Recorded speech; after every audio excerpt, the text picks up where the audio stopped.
Bonjour, nous vous rendons visite tout simplement au château d'Eaucourt-sur-Somme.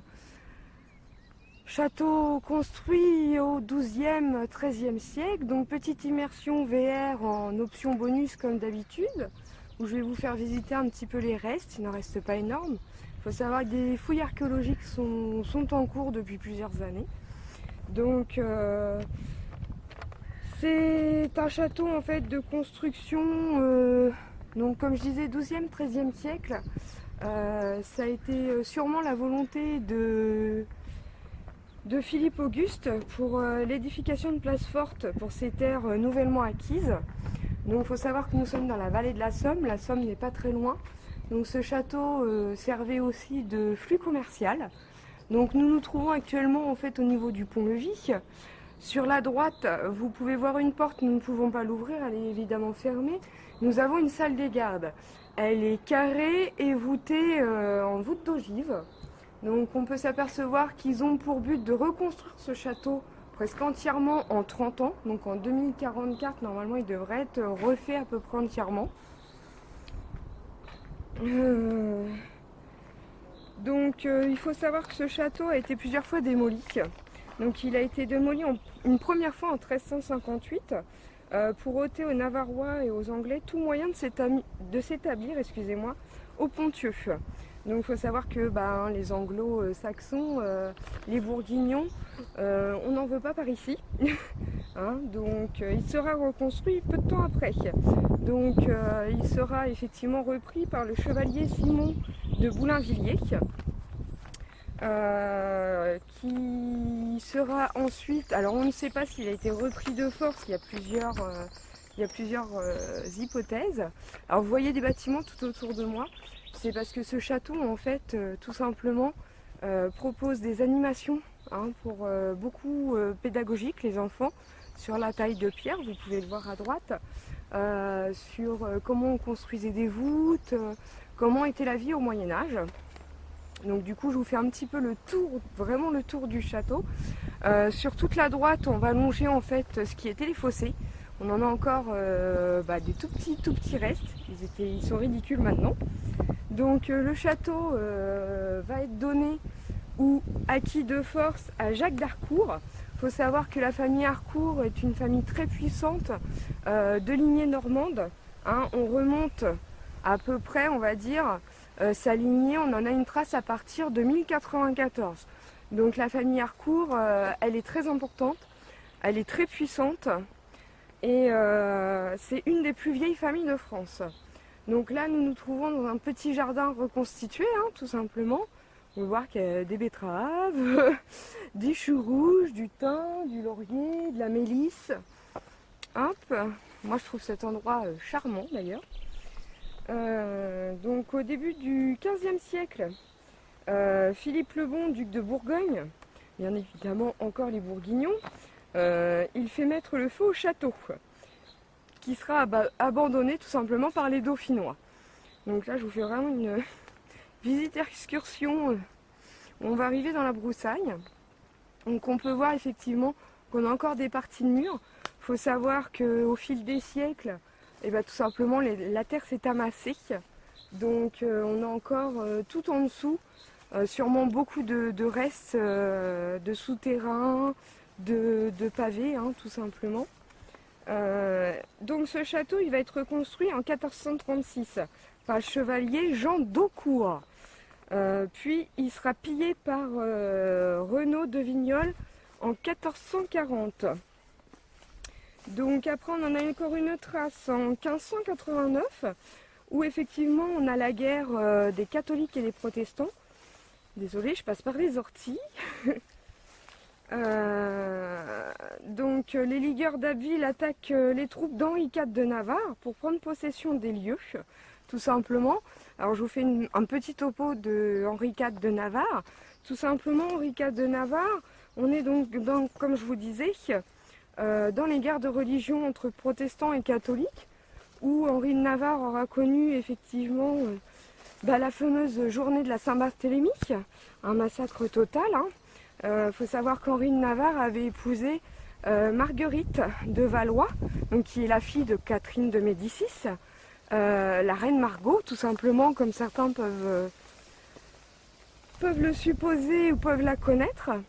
Donc là c'est pas très intéressant, c'est plein de broussailles, mais voilà, je suis vraiment à côté des fosses. Je vous fais le tour du château.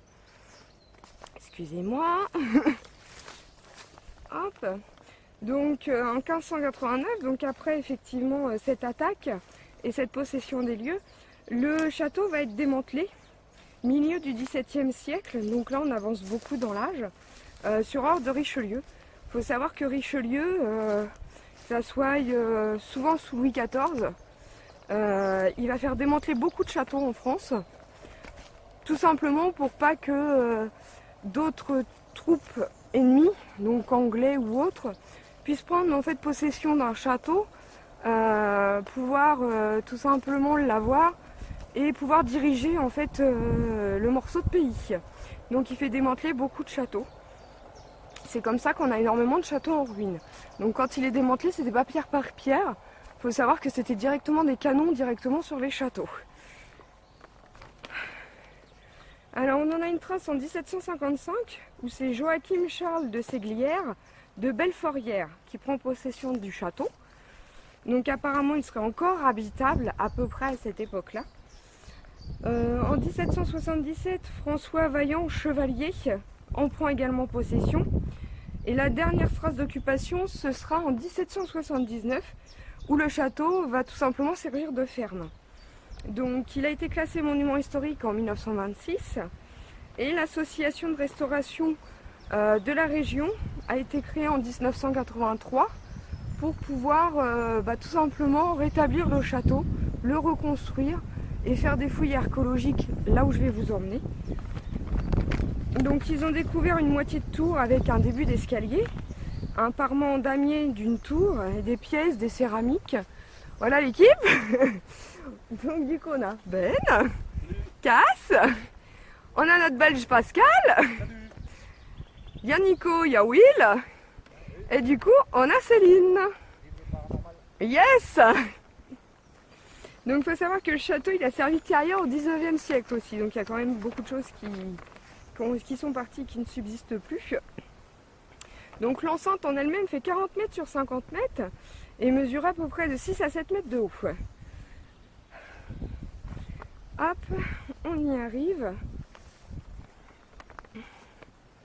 Voilà, il faut savoir que le château en entier, avec ce qu'il y avait tout autour, ça faisait 5 hectares de propriété. Donc là, on peut effectivement voir que les fouilles donc, sont bâchées pour les protéger, bien évidemment. Donc on voit qu'il y a un arc de cercle, tout simplement au milieu. Est-ce que ça faisait effectivement, c'est le début de l'escalier, le début d'une tour. Je pense aussi à une petite chapelle parce que c'est vrai qu'elle a un petit arc de cercle.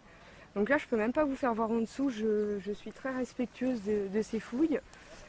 Donc là on a encore des murs. Donc, ils vont en retrouver au fur et à mesure, c'est très long. Je trouve que c'est une magnifique initiative de faire ça déjà. Parce que c'est des bénévoles, tout simplement, qui font ces fouilles archéologiques. Donc on a encore effectivement, donc, sur le mur du fond, vous pouvez apercevoir tout simplement un mur en damier. Faut savoir que la tour qui est là-bas, si je ne me trompe pas, elle est aussi en damier. Donc vous voyez effectivement des pierres de carrière, plus des petites pierres style silex. Donc pour faire un damier. Donc c'était un travail énorme. Hop, là je vous emmène vers la tour. Et je suis en train de m'enfoncer en fait. Tac. Voilà. On a quand même de superbes restes. Donc là on a cette fameuse tour, juste là, qui est, je pense, qui était très très impressionnante. Hop. Moi je vous la mettrai en photo à la fin de la vidéo, puisqu'on en a quelques photos en fait sur le site. Donc voilà, on a encore des fouilles encore par ici. Et là vous pouvez vous apercevoir qu'il reste effectivement du vieux dallage, tout simplement, qui devait servir au logis ou à une des pièces. Voilà, c'est impressionnant, moi j'adore. J'adore. Donc voilà pour toute un petit peu la partie histoire. J'ai essayé de récupérer le maximum d'informations. Il faut savoir que après on était au Moyen-Âge, donc époque de chevalerie. Époque difficile aussi, puisque il a sûrement vécu du coup la guerre de 100 ans. Puisque la guerre de 100 ans, ne me demandez plus la date, mais voilà, elle n'a pas duré 100 ans, elle a duré 116 ans.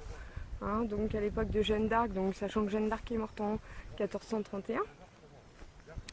Voilà pour le petit tour du propriétaire, du domaine. On a Will qui est au fond. Et voilà, on a cette partie de château qui résiste et qui subsiste.